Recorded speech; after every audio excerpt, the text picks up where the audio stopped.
პაკეტში ჩამონათვალი იმ დაავადებებისა და იმ ჯერ კიდევ არ არის შესული. ასევე პრიორიტეტული მიმართულება ჩვენთვის ეს არის განათლების მიმართულება. როდესაც მე ვსაუბრობდი აი სამ ძირითად პრინციპზე, რაც გვინდა რომ იყოს დამკვიდრებული სახელმწიფოში და ეს რაც არის ჩვენი მიერ დეკლარირებული მიმართულება, ბუნებრივია ერთ-ერთი მაგალითი ესეც არის განათლების მიმართულებით. მაგალითად, როდესაც ჩვენ მივიღეთ გადაწყვეტილება ერთიანი ეროვნულ გამოცდილებაზე, გახსოვთ ახლა ყველანი აქ ცხოვრობთ წლებია საქართველოში, გამხელა წინააღმდეგობა იყო ამაზე. მე ვახსოვს ატირებული ბავშვები, მაგალითად სამედიცინო კოლეჯის მთელი რიგი ადამიანები უკან ჩამწკრივებულები და აი ეს ხელისუფლება რა მიმართულებას ავითარებს. ჩვენ ეს ძალზედ კარგად გვესმოდა და თუ რეფორმის შინაარსი არ გესმის, მაშინ მოგიწევს ყოველთვის უკან დახევა. და ჩვენთვის თავარი რა იყო? ჩვენ გადავიტანეთ ის ლანძღვა, ის ლაფის დასხმა ყველაფერი, მაგრამ თავარი არის შედეგი. დღეს ნებისმიერ უნივერსიტეტში, რომელიც არის აკრედიტირებული და ლიცენზირებული, საქართველოში ნებისმიერ ახალგაზრდას შეუძლია ჩააბაროს და შეჯიბრების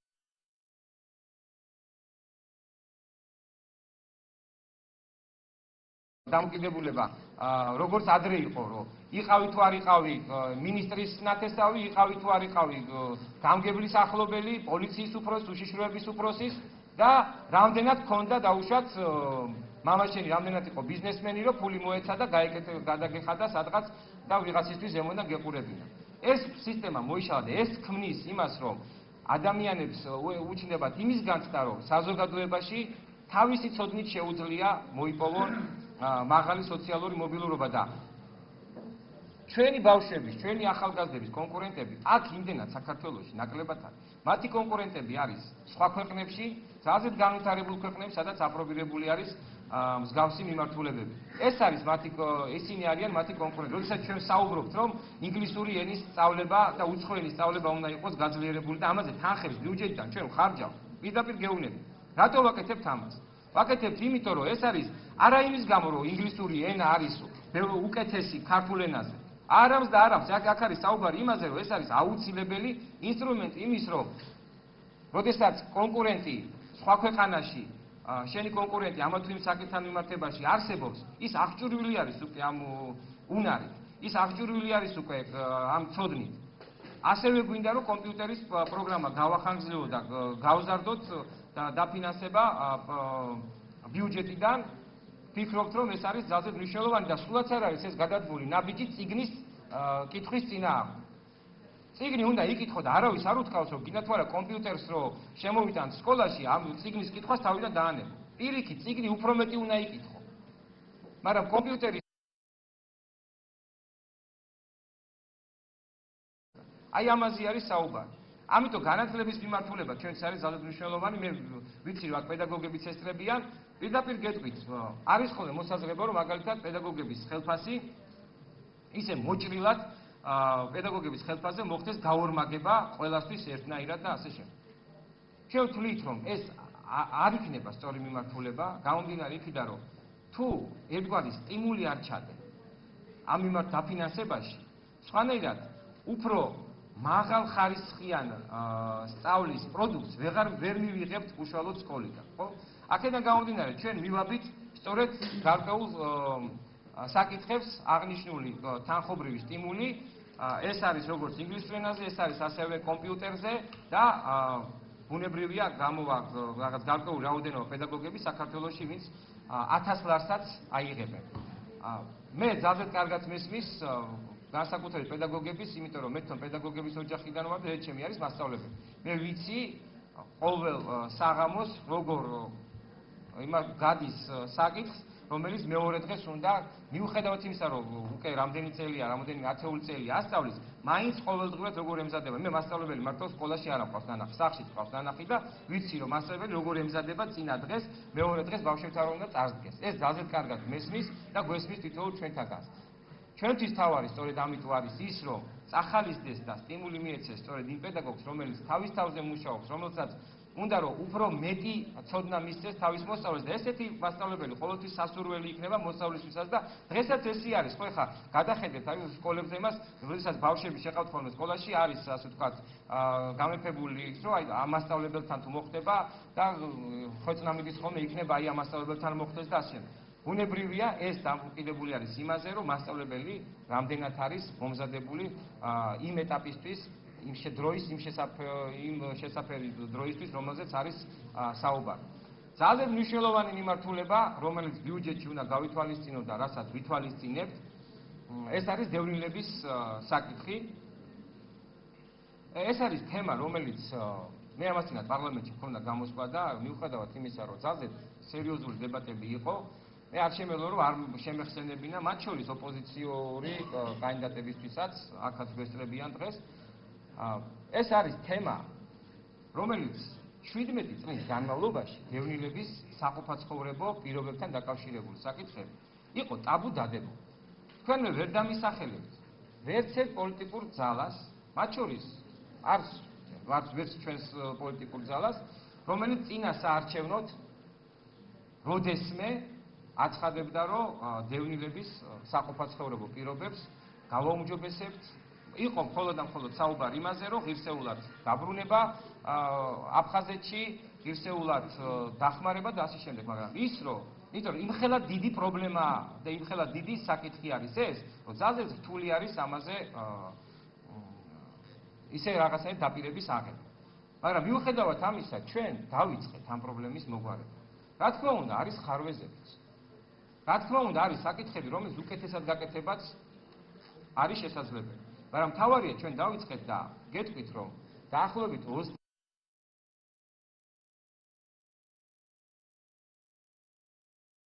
თავისი საცხოვრისი და არათუ დაისაკუთრა უკვე, არამედ გარემონტ და რეაბილიტაცია ჩაუტარდა და მთელი რიგი პრობლემები მოეხსნა. ჩვენ როდესაც პარლამენტში ქონდა ამ საკითხზე დებატები, როგორც ოპოზიციას ქონდა სურათები იმ საცხოვრებლების, სადაც თუნდაც დღესაც არის ბევრი დევნილი, ასევე მთავრობასაც ქონდა, ბატონი კობა გვესწრება და ამაზე უკვე ცხრა ბატონი კობა ისაუბრებს, ძალიან ბევრი სურათი. მაგრამ რატომღაც როდესაც ჩვენ დავიწყეთ ამ პრობლემის მოწესრიგება და მოგვარება და ამ მიმართულებით გარკვეული ნაბიჯების გადადგმა, წინააღმდეგობა წამოვიდა და ერთ-ერთი მთავარი არგუმენტი რა იყო? რომ ადაპტაციას რამდენად შეეგუება ეს ხალხი. მაგრამ იმ ადგილებში, სადაც ისინი ცხოვრობდნენ. თბილისის ჰოსპიტალი, არ ვიცი, ვერ შეიძლება ნათესავი ყავდეთ და ხართ იქ მანამდე ნამყოფი, ხო? ეს არ იყო ადაპტაცია ხალხი. და რადგან დავიწყეთ, მაინც ვიცოდით, რომ იქნებოდა გარკვეული შემოტევები, ვიცით, რომ იქნება ამ მიმართულებით ძალზე ბევრი ჭორი გავრცელებული, ძალზე აბსურდული ბრალდებები, მაგრამ ჩვენთვის ეს თავარი არ არის, ჩვენთვის თავარი არის, რომ საქმე გაკეთდეს. ჩვენ რომ ამ მიმართულებით ეს ნაბიჯები არ გადაგვედგა, გაწმუნდით, პატრული საქართველოში არ იქნებოდა. მე ძალიან კარგად მახსოვს, რომ 15000 ავტოინსპექტორი დარჩა სამსახურის გარეშე, როდესაც ჩვენ დავიწყეთ აღნიშნული რეფორმა. 15000 კაცი, მათგან ჩვენ ყველა შევთავაზეთ, რომ მოდი ახლებურად დაიწყე მიდგომა, ახლებურად დაიწყე მუშაობა. აღარ არის უკვე ის პერიოდი, აღარ არის ის დრო, არ გვინდა არავის დაჭერა, არავის სამსახურიდან გაშვება, მაგრამ აქედან მხოლოდ 1% თუ დარჩა საპატრულო პოლიციაში, გამომდინარე იქიდან, რომ მას ხვალერად არ შეეძლო. იმიტომ რომ ადამიანს, რომელსაც გადახდილი ჰქონდა $3000 იმაში, რომ 150 მეტრა ტრასა მოუზომეს და თავისი ნოლაძიით თუ ნოლდვით იდგა იქ და იცოდა რომ მხოლოდ ფული უნდა აიღო, ამის იქით არაფერი არ იცოდა უკვე 10-15 წელსაც ამას აკეთებდა. ამის იქით მან უკვე არაფერი არ იცოდა. ჩვენ ძალიან კარგად ვიცოდით რა იყო ჩვენს საწინააღმდეგოდ მომართული მაშინ. იყო მომართული აი ეს ადამიანები, რომლებმაც ჩათვალეს, რომ ჩვენ ვართ მათი პირადი მტრები. გამომდინარე იქიდან, რომ იმ ტრასის მონაკვეთზე რო იდგენ, რომ აღარ დგან. კი ბატონო, მაგრამ ჩვენც აქ თავარი ის კი არ არის, რომ იმ მომენტში დაუშვათ ჩვენი რეიტინგი რამდენი იყო იმ ლანძღვა გინების ქვეშ. თავარი არის ის, რომ დღეს რა რეიტინგი აქვს საქართველოს. და როდესაც ჩვენ საუბრობთ თავარ პრიორიტეტზე, დასაქმების საკითხზე, ნებისმიერი ინვესტორი რასაკეთებს? სამაგიდო ფურსლად უდევს აი ეს კვლევები. რა დონე არის კორუფციის, რა დონე არის განათლების, კრიმინალური სიტუაცია რა მდგომარეობაშია გამომდინარე იქიდან, რომ ყველა ფიქრობს იმას, რომ რატომღაც ამ დიდი ისტორიის გულისთვის თავის მილიონებს არ დაკარგავენ აქ საქართველოში. ამიტომ ჩვენი მთავარი ამოცანა არის, რომ სწორედ აი ეს ძირითადი კომპონენტები განვავითაროთ. ბუნებრივია, ძალზედ მნიშვნელოვანი მიმართულება ტურიზმის განვითარება საქართველოში. იცით, ჩვენ გვედავებოდნენ უფრო ადრე, ეხლა უკვე შემცირდა უფრო დოზა ამ დავის, რომ როდესაც დავიწყეთ მაგალითად თავიდან კახეთში სიღნაღი, როდესაც სიღნაღის აღდგენა რო განხორციელდა, კი, ძალზედ კარგია სიღნაღი, მაგრამ მე რა? მაგალითად გორში მე რა? სიღნაღი რო გააკეთე, ზუგდიდში მე რა? სიღნაღი რო გააკეთე, მესტიაში მე რა და ასე შემდეგ, ხო? იყო ესეთი შეხედულებები და ესეთი პოლემიკა ყოველთვის იმართებოდა. მაგრამ ჩვენ სიღნაღის გაკეთება როდესაც დავიწყეთ, მაშინვე გაწერილი ქონდა გეგმა და დღესაც არსებობს ეს გეგმა მთელი საქართველოს მასშტაბით. ერთის მხრივ, როგორც ძველი ფუნქციის აღდგენის, ასევე მთელ რიგ შემთხვევებში ახალი ფუნქციის შეძენისა ამა თუ იმ დასახლებული პუნქტისთვის. გამომდინარე იქიდან, რომ ჩვენ ვიცით ძალზედ მნიშვნელოვანი რესურსი საქართველოს აქვს ტურიზმის განვითარების კუთხით.